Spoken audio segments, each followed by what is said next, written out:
Hi, I'm John. I'm a carpenter and this is my shop. So one issue that I often face is having marks from the sandpaper. It can be really frustrating to work your way up through the grits and then end up with little marks that either you missed or are from the excess vibration. So we're going to try out this pad saver. It's a hook and loop. It goes right on over the original pad and your sheet goes right on top of that, and see how that works.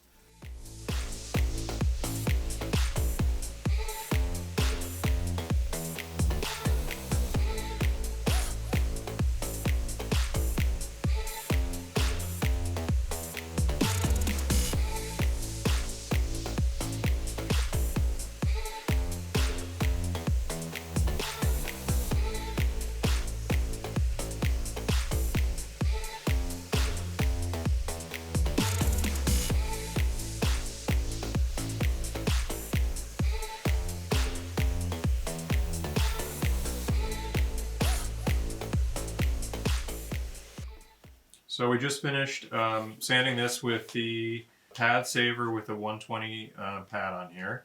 And I was particularly focusing on this area here that had some jagged swirl marks from the 80 grit. And right now this is pretty smooth. You can even see the grain start to come out in a lot of these other pieces.